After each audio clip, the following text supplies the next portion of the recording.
I raised my stepbrothers and stepsisters, but when I turned 18, my stepmother told me to give her all my salary or get out.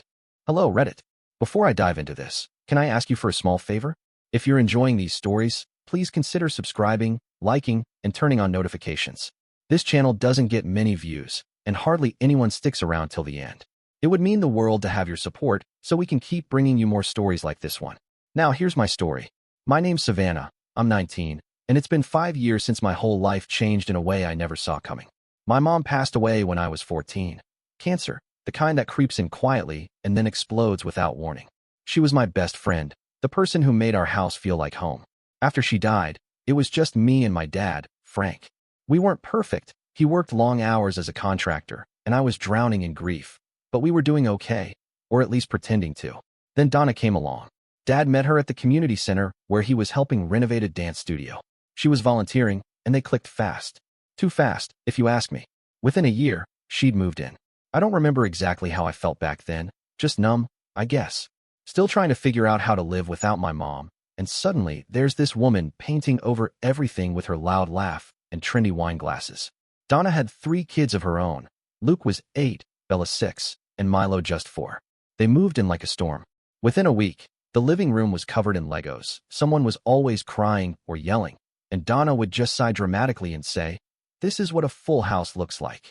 At first, she tried really hard to be the cool stepmom.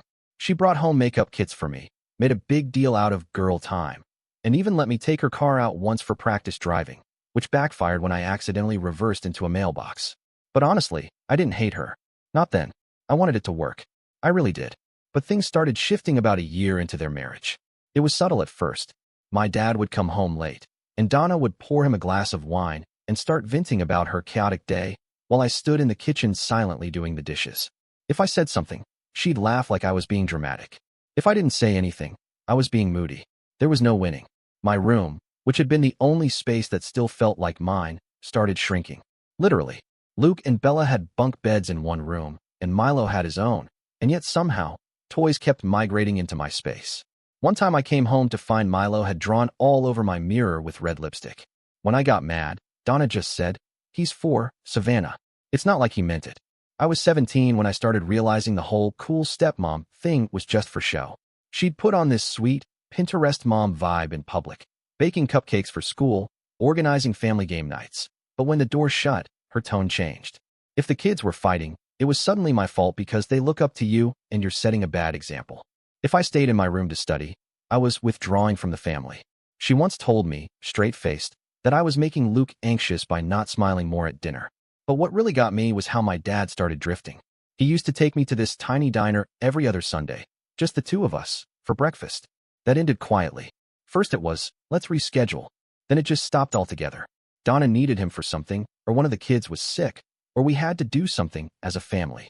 I try not to take it personally, but it's hard when your own father starts looking at you like you're the problem. The worst part?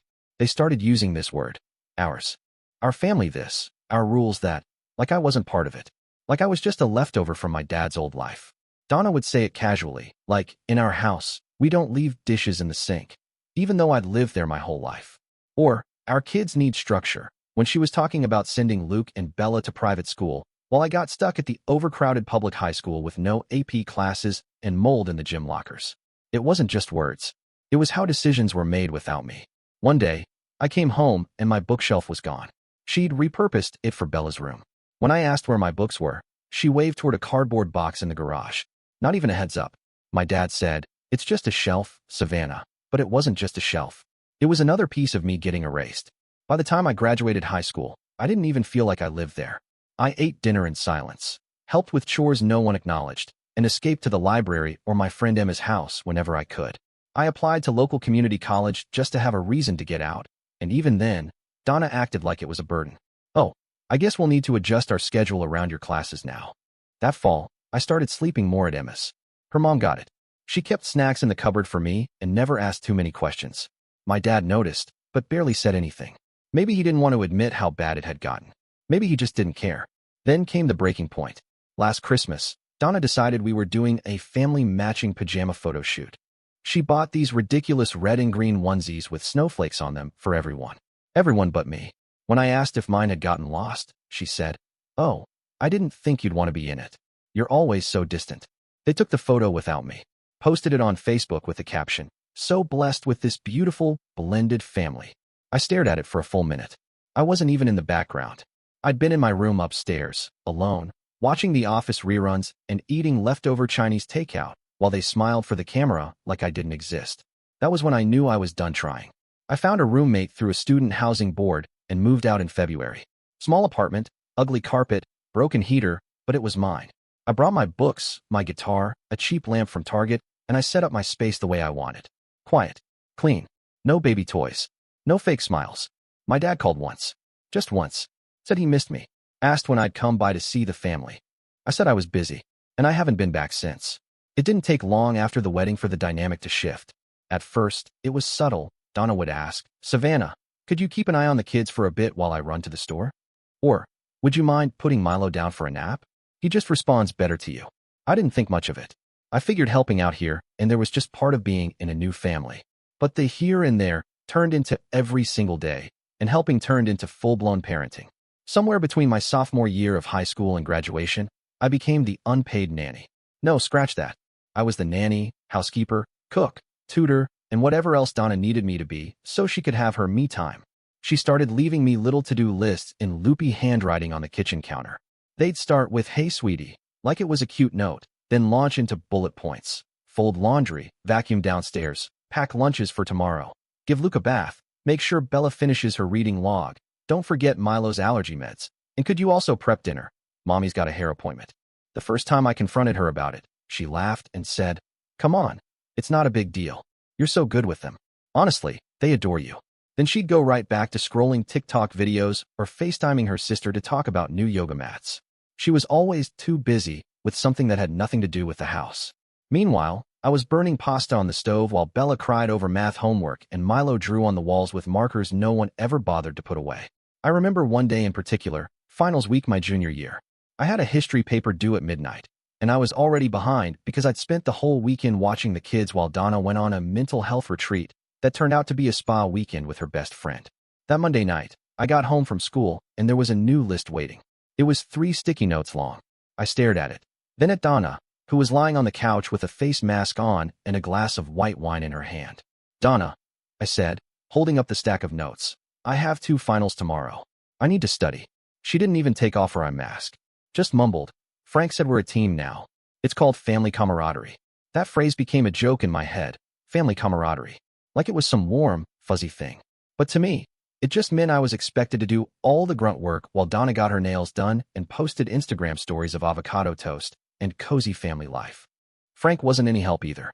If I brought it up to him, he'd pat my shoulder and say, "Just hang in there, kiddo. It builds character. Besides, they're your siblings now. Helping out is what families do." No matter how often I told him I was drowning, falling asleep in class, turning in assignments late, skipping study groups, he brushed it off. "You're smart, Savannah. You'll catch up. It's just a phase. Things will settle down." But they never did. Every time Donna had somewhere to be, I became the default. Every time one of the kids was sick or throwing a tantrum or had a project due, I was the one dealing with it. She once texted me during 3rd period to remind me to pick up Bella from dance because she had a wax appointment I can't reschedule. That day I skipped lunch, ran across town to the studio, and nearly missed my own ride home just trying to get everything done. I didn't even get a thank you. By the time I was 18, I could make dinner for 5 people from scratch, clean an entire house in under 2 hours, and convince a crying toddler to go to sleep without a meltdown. You'd think those skills might have come with some respect. They didn't. Not once did anyone ask me how I was doing. Not once did Donna say, "Hey, you've got a big test tomorrow. Let me handle bedtime." It was like my needs didn't exist, only theirs. One night, I came downstairs around 10 p.m. after finishing a rough biology assignment, hoping for a snack or just a few minutes of quiet. Donna was in the kitchen with a friend, laughing about how exhausted she was. "God, this parenting thing never ends," she said dramatically. "It's like having 3 full-time jobs." I stood there stunned. 3 full-time jobs? What did she think I was doing all day? That was the night it really hit me. I wasn't a daughter. I wasn't even a stepdaughter. I was the help. Quiet, reliable, unpaid help. And I was too tired to even be angry about it. I think the moment I realized something was really wrong was the night I checked the calendar and saw that the deadline for my college applications had passed. Not was about to pass, had passed. It was January, and I'd missed everything. Early action, regular decision, scholarships I'd flagged months earlier, all of it gone. I just sat there at the dining room table, the only light coming from the overhead fixture, with Bella's science fair board half finished next to me and a pile of laundry I still needed to fold. I didn't even cry. I just stared at the laptop screen like it was someone else's problem. The thing is, I didn't forget on purpose. I'd started the process. I had a whole spreadsheet laid out. Essay prompts bookmarked. I'd even drafted a personal statement one weekend. But then Milo got sick and Donna had a headache, and Frank was out on a job until late. And suddenly I was making soup at midnight and scrubbing throw up out of the carpet. After that, the weeks just blurred. There was always something: parent-teacher conferences, a broken washing machine, another list from Donna that always started with, "if you have a moment," and ended up taking the entire day. When I told Donna that I'd missed the deadlines, she didn't even blink. She just said, "Well, maybe it's for the best. College is so expensive anyway, and gap years are so trendy right now. You can always apply next year. Besides, I could really use the extra help now that the kids are getting busier." That was it. No sadness, no disappointment, just relief. Like my failure was her opportunity.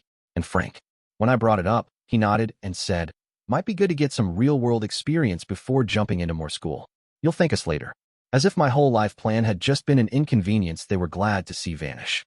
So that was how my gap year began. At first, I told myself I'd use the time to refocus, rework my applications, maybe find a part-time job. But every time I brought it up, Donna had something else for me to do. "Can you take Milo to preschool this week?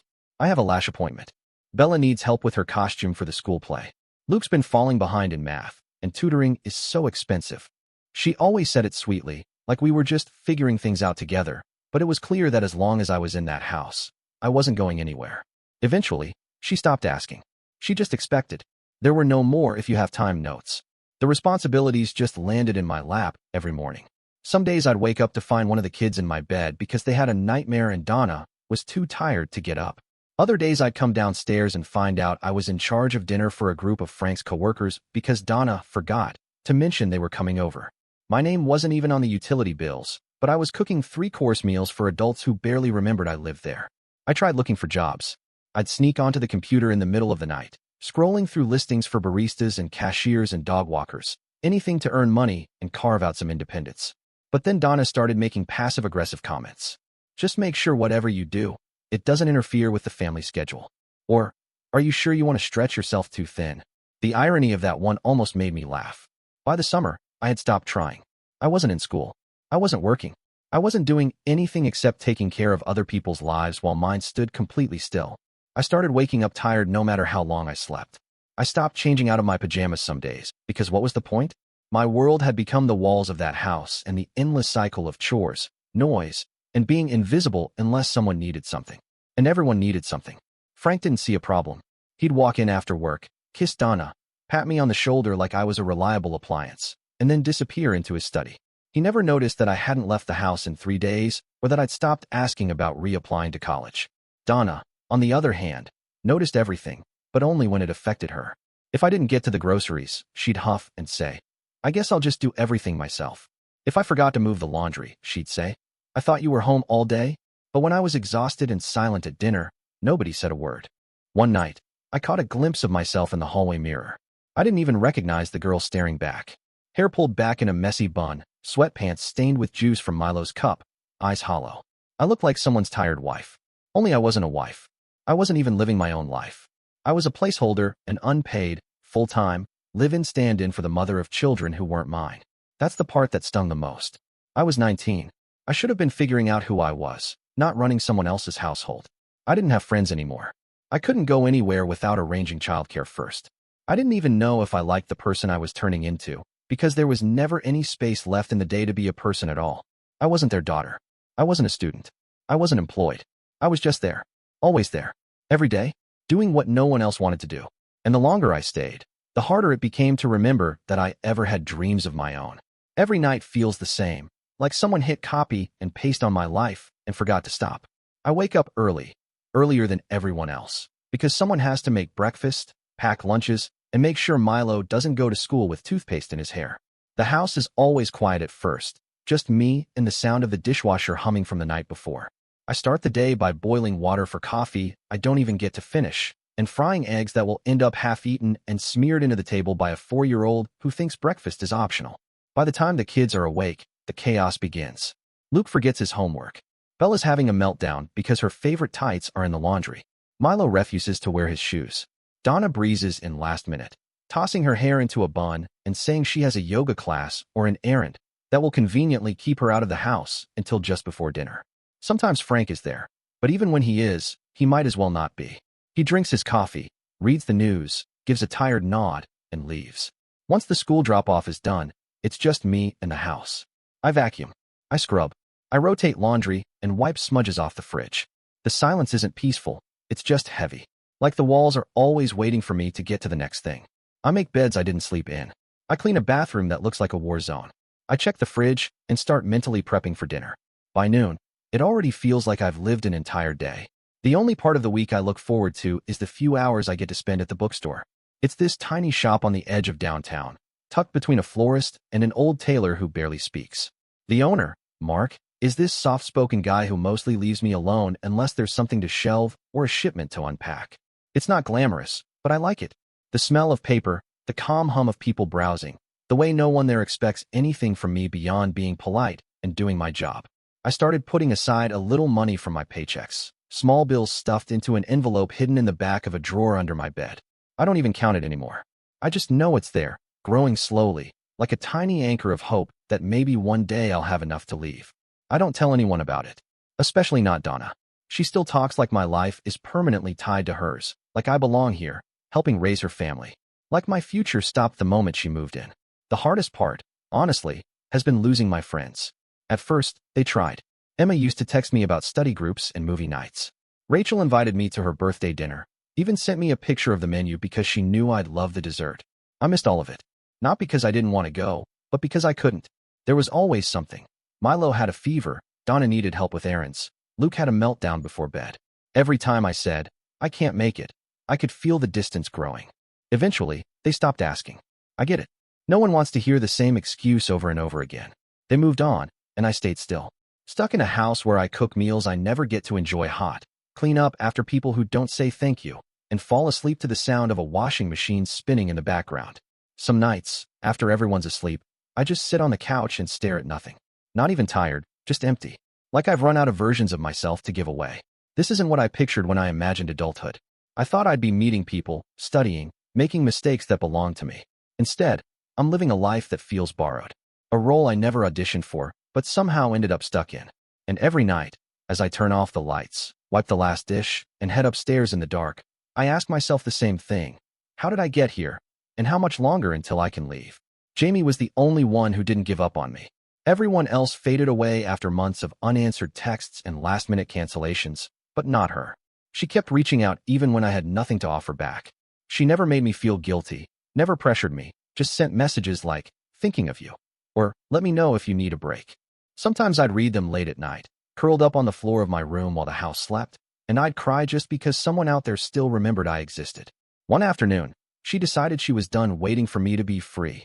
She said she didn't care what Donna thought, and showed up with iced coffee and a bag of cookies from this bakery we used to love in high school. I hadn't seen her in almost 5 months, and the second I opened the door, it hit me how badly I missed having someone who saw me. Not as a babysitter, not as a cleaner or stand-in mom, but just me. Jamie didn't even say anything at first. She just hugged me. I stood there in the doorway with tears suddenly stinging the corners of my eyes, and she said, "You don't have to talk. Just sit with me." We went out to the porch because I didn't want to risk being in the kitchen where Donna could hear us. But it didn't matter. 5 minutes later, Donna was standing in the doorway, arms crossed, fake smile plastered across her face. "Oh," she said, her voice dripping with that polite venom she'd mastered. "I didn't realize we were hosting today." I opened my mouth to say it was just a quick visit, but Jamie beat me to it. I thought it would be okay to stop by. I haven't seen Savannah in a while. Donna didn't even look at her. She looked at me and said, "Well, next time, let's plan ahead. We have a schedule around here, and the kids aren't used to strangers dropping in." She said strangers, like Jamie wasn't the girl I'd grown up with. Like she hadn't been in this house dozens of times before. Then she turned back to the kitchen and muttered, "Some people just don't know boundaries." Later that night, after Jamie left, Donna sat me down. She didn't yell. She didn't even raise her voice. That would have been too obvious. Instead, she sighed and said, "I don't want to be the bad guy, but I'm starting to think Jamie isn't the kind of influence you need right now." I asked what she meant, already knowing the answer. She encourages you to be selfish, Donna said. You have responsibilities here, Savannah. You think your little coffee dates help anything? What do you expect to accomplish, running off every time someone shows up with cookies? That was her way of telling me I wasn't allowed to have a life outside of the one she'd designed for me. That me having friends, joy, or even 20 minutes of fresh air was a threat to the control she'd built. She framed it like concern. I'm just looking out for you, she said, like cutting me off from the outside world was some kind of favor. After that, she made it clear that friends weren't welcome. If I mentioned Jamie, she'd roll her eyes or say, "Oh, that girl again?" If I so much as stepped outside to answer a call, she'd ask, "Shouldn't you be inside helping with dinner?" It got to the point where Jamie stopped texting when she was nearby. She said she didn't want to cause trouble, which killed me. She just didn't want to make things worse for me. That's the kind of person she is. At home, everything started to feel tighter, like the walls were moving in inch by inch. Donna didn't need to lock doors to make me feel trapped. She just made it clear that everything outside these walls was a distraction, a mistake, a betrayal. And Frank, as always, played the part of the quiet bystander. "Let's keep the peace," he'd say if I tried to bring it up. "We've got a good rhythm here. Don't stir the pot." A good rhythm. That's what he called a life where I couldn't have visitors, couldn't make phone calls without being asked who I was talking to, couldn't go anywhere without announcing it first. I wasn't even trusted to go to the bookstore without Donna reminding me to be back by dinner. At night, I'd lie in bed with the window cracked just to hear something. Anything, besides the kids breathing and the washing machine running.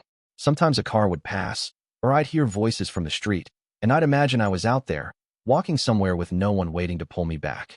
I wasn't living. I was surviving. On edge. Careful. Measured. Prisoner might sound dramatic, but that's what it was. Donna didn't need bars to keep me in. She had guilt, obligation, and just enough manipulation to make me doubt myself every time I tried to push back.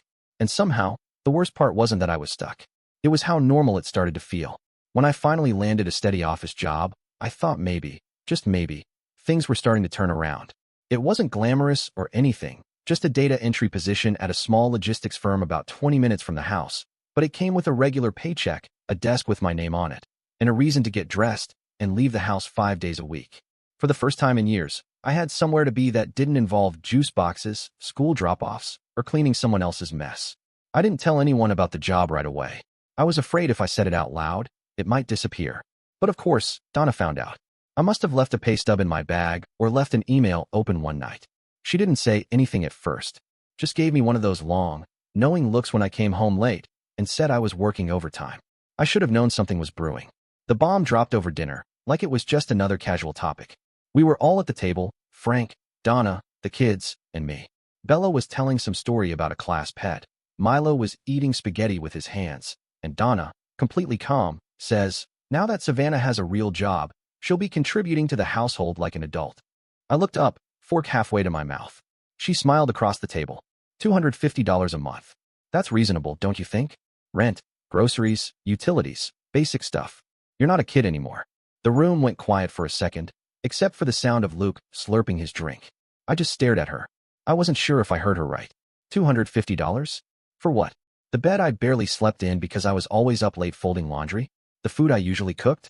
The house I vacuumed, dusted, and mopped week after week? Was she seriously asking me to pay to continue being their unpaid maid? I looked at Frank, hoping he'd say something, but he just nodded slowly, like this had been discussed without me. "It's a fair amount," he said. "We're all chipping in. Teach's responsibility." I couldn't believe it. I wanted to laugh, except it wasn't funny. I was already responsible for nearly everything in that house, feeding the kids, keeping it clean, remembering everyone's schedules. Now I was expected to pay for the privilege. It wasn't even about the money. I'd already been stashing away whatever I could from the bookstore, and now the office job gave me a little more freedom. But it was the principle, the message. Donna saw my paycheck not as my chance to finally build a life, but as her chance to tighten the grip. She didn't care that I'd been holding the house together for years while she got massages and watched TikToks. The moment I earned something that was mine, she found a way to claim it. That dinner felt like the first real bell ringing. Loud, clear, and impossible to ignore. I was no longer just the help. I was a source of income. Another line on Donna's mental budget spreadsheet. She didn't want me independent. She wanted me productive and controllable. And Frank, he was too deep in denial, or too tired, to see it for what it was. I nodded through the rest of dinner, ate my food, smiled when Milo made a mess, pretended everything was fine. But inside, something shifted. That night, I lay in bed staring at the ceiling, running numbers in my head. Rent, deposits, groceries, bus passes. I started calculating what it would take, not to survive, but to leave. Because if they could ask me to pay to stay, they had no idea what I was willing to pay to get out. I'd spent weeks looking forward to my birthday. Not because I expected some grand celebration or a heartfelt gesture from my family. I knew better by now. But because I had planned something for myself, something small and real. Jamie and Kale were coming over for a few hours. Nothing wild. Just pizza, some old movies, a cake Jamie said she was baking herself, and a few hours where I could pretend I was a normal 19-year-old and not some invisible housekeeper in her own home. I told Donna and Frank about it 2 weeks in advance. I even printed out a little schedule for the evening to make sure it didn't overlap with dinner or bedtime for the kids. I said I'd still help with everything earlier in the day. I just needed a few hours to myself that night. Donna had smiled and said, "Of course, honey. You deserve to celebrate." Frank didn't say much, but he didn't object either, which was as close to approval as I ever got from him. The morning of my birthday, I woke up early, excited and nervous. I cleaned the living room, made sure the kitchen was spotless, and even set up a few decorations that Jamie had dropped off the day before. By noon, I'd helped Donna with the grocery run, washed Milo while she took a call, and double-checked that everything was ready. She said again it was fine, no issues. The kids would be settled by the time my friends arrived. Then, less than an hour before Jamie and Kale were supposed to show up, Donna knocked on my door. She had that fake apologetic tone she always used when she was about to ruin something. "Sweetie," she said, "something's come up. I have an emergency meeting with a client and your dad's out. So I need you to keep an eye on the kids." I just stared at her. "Now? You said tonight was fine. I reminded you. Twice." "I know," she said, already turning away. "But this is important. It won't take long. Just help them with dinner and maybe put on a movie. You can still have your little gathering later, right?" I didn't believe her for a second. She wasn't dressed for a meeting. She was wearing heels she only pulled out for one reason, and her makeup was way too perfect for a work call. I stood there in the hallway, watching her grab her purse and slide her sunglasses on like she hadn't just pulled the rug out from under me. "Donna," I said, trying not to lose it, "this isn't fair. You promised." She turned back to me with a shrug. "Sometimes life isn't fair. You're the oldest. You know how this goes." Then she walked out. I tried calling Frank. Straight to voicemail. I stood in the kitchen while the kids screamed in the living room, wondering how I was going to explain to Jamie and Kale that my birthday plans were off because I'd been left to babysit. Again, when they showed up, I met them at the door with a forced smile and a knot in my throat. Jamie took one look at me and knew. She did it again, didn't she? I nodded, and before I could say anything else, Milo came running around the corner crying because Bella wouldn't let him use the tablet. Kale offered to help distract them, but I just shook my head. This isn't how I wanted tonight to go. We ended up sitting on the back porch, the three of us, while the kids watched cartoons and I kept checking the clock. Donna didn't come back until nearly 10, laughing on the phone with someone, perfume clinging to her like guilt. She didn't even acknowledge what she'd done. Just gave me a quick, "Thanks for holding down the fort," and went upstairs like she'd done me a favor. The cake Jamie brought sat untouched in the fridge.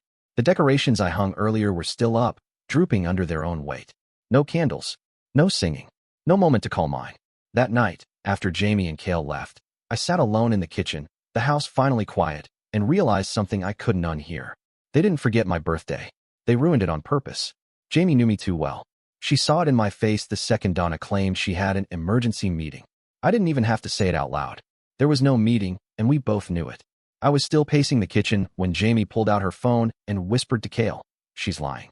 Let's go." They left quietly, telling me they'd grab snacks and come back later. But I knew something was up when Jamie sent me a text less than 30 minutes later. "You're not going to believe this." Attached was a photo, Donna, in full makeup and heels, sitting across from a younger guy at a trendy downtown restaurant, holding a wine glass and laughing like she didn't have 3 kids and a stepdaughter stuck at home cleaning up after her. Another message came in. "They're definitely on a date. We're following."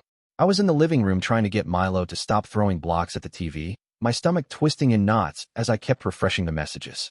Bella was asking for popcorn, Luke was yelling about his game not loading, and I was gripping my phone so hard I thought I might snap it in half. Then came another photo, Donna and her mystery man leaving the restaurant, her hand on his arm, smiling like a teenager.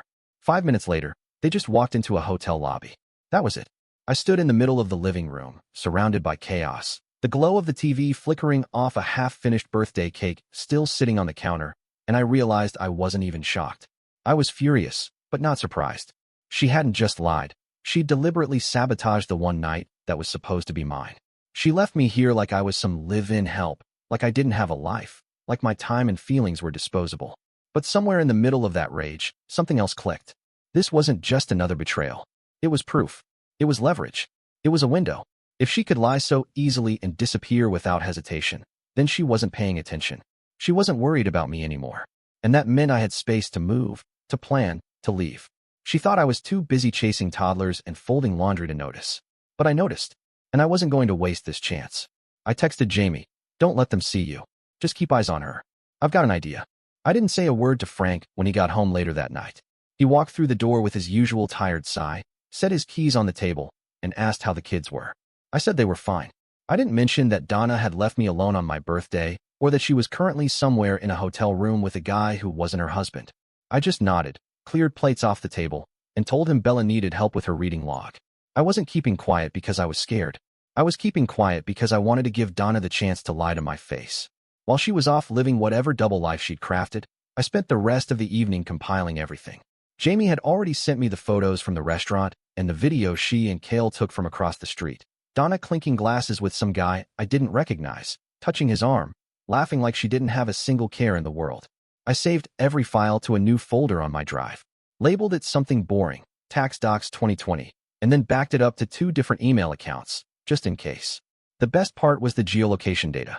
Kale had enabled tracking on his phone while they were following her, and it pinned every move from the moment she walked out of our driveway to the moment she entered the hotel lobby. Time-stamped, clean, and indisputable. But I wasn't done. The next morning, while I was packing the kids' lunches and pretending everything was normal, Jamie texted again. "Still at the hotel. Just saw her walk out with him. She didn't come home last night." I looked up at the clock. It was 7:32 a.m. Donna wasn't due back until just before Frank left for work. Like she'd timed it perfectly. I could picture it already. Her walking through the door with a coffee in her hand and a half-fake apology about her early meeting running late. Acting like she hadn't just blown a hole through the life she pretended to care about. I added the new photos to the folder and then did something I never thought I'd do. I printed copies. Black and white, grainy but clear enough. I tucked them into a notebook and slid it under my bed. I didn't plan to confront her with them immediately. I wanted to wait, to let her weave her story first, so I could watch it fall apart in front of her. I didn't care about yelling or screaming or proving I was right. I just wanted to see the moment she realized I'd stopped playing along.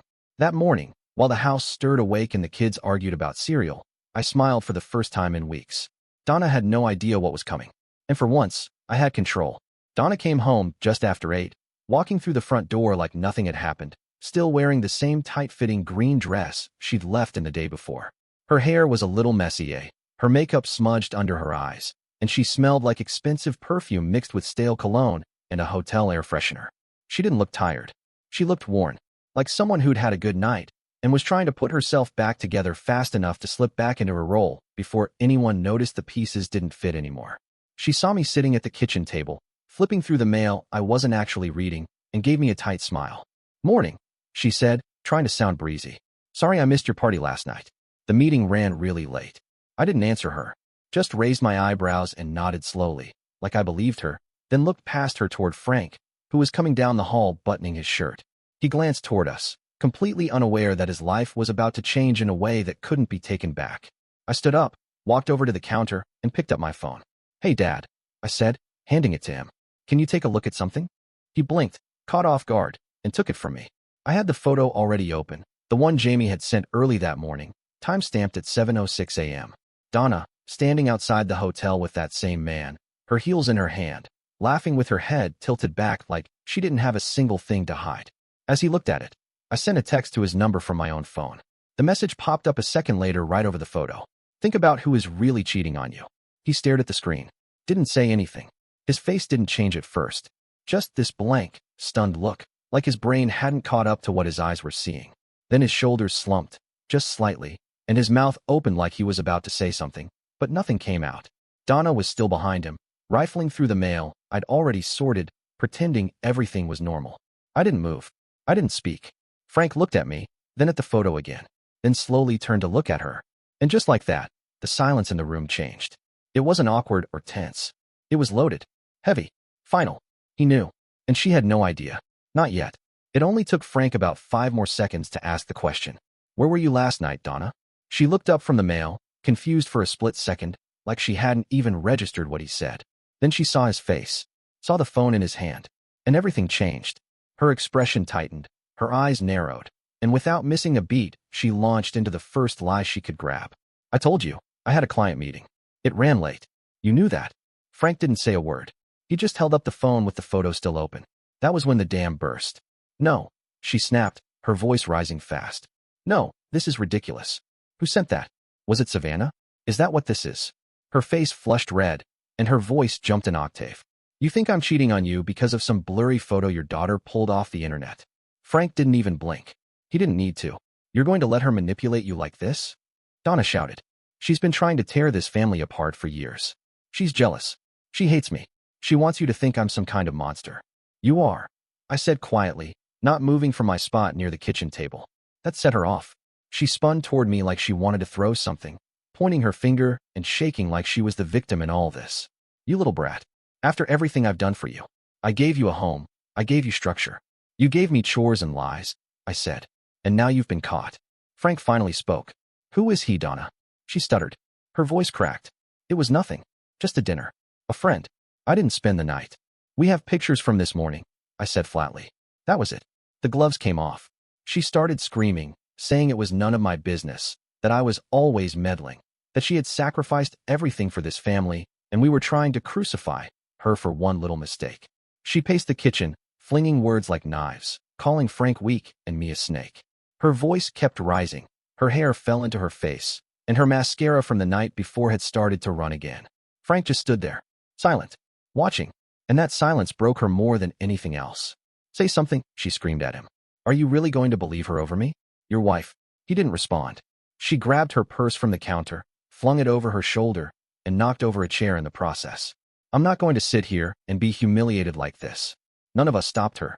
She stormed to the front door, kicked off one of her sandals, picked it up, and then yanked the other one off with so much force it bounced off the wall. Her makeup was streaked, her face red and wild, and she looked nothing like the polished, perfect stepmother she pretended to be. She flung the door open and ran out barefoot, sandals in hand, shouting something I couldn't even understand anymore. Luke started crying first, then Bella. Milo clung to Frank's leg, confused and scared. I picked up the chair she knocked over and set it upright again. No one moved for a long time. Frank sat down slowly at the table, staring at nothing. His hands were still wrapped around the phone, knuckles white. He didn't say a word. But he didn't have to. We both knew the truth. And this time, he couldn't deny it. I'd been ready for weeks. Jamie and I had talked quietly, late at night, whenever I could sneak in a few minutes alone at the bookstore or while pretending to run errands. Her parents knew everything. They didn't ask 100 questions, didn't make it complicated. Just offered their spare room, told me I was welcome as long as I needed, and meant it. For the first time, someone wasn't trying to trap me. They were handing me the key. The morning after Donna ran out, I woke up before anyone else. The house was silent, the kind of silence that feels like something heavy has finally been lifted. The kids were still asleep, curled up in their beds like nothing had changed. Frank had passed out on the couch, fully dressed, like he hadn't been able to face the bedroom alone. I packed my things quietly, pulling out the bags I'd stashed weeks ago under my bed. I didn't have much, just the essentials, some books, a box with the saved money from my bookstore and office jobs, and a few photos I couldn't leave behind. Everything else I'd learned to live without. I left a letter on the kitchen table. I kept it short. Just told Frank that I was safe, that I wasn't angry, and that I hoped he'd figure things out. I told him I needed space, time, and the freedom to finally live my own life. I didn't mention Donna. I didn't need to. Before I left, I went into each of the kids' rooms. Luke was sprawled across his bed, mouth open, snoring softly. Bella was curled up with her stuffed dog, tangled in blankets. Milo was still in that toddler deep sleep mode, one arm flung over his head like a starfish. I kissed each of them on the forehead, gently, not wanting to wake them. I whispered goodbye even though they couldn't hear me. They were never the problem, but they were also never my responsibility to carry alone. As I opened the front door, duffel bag slung over my shoulder, I heard footsteps behind me. I turned and saw Frank standing there, barefoot, hair a mess, eyes red like he hadn't slept all night.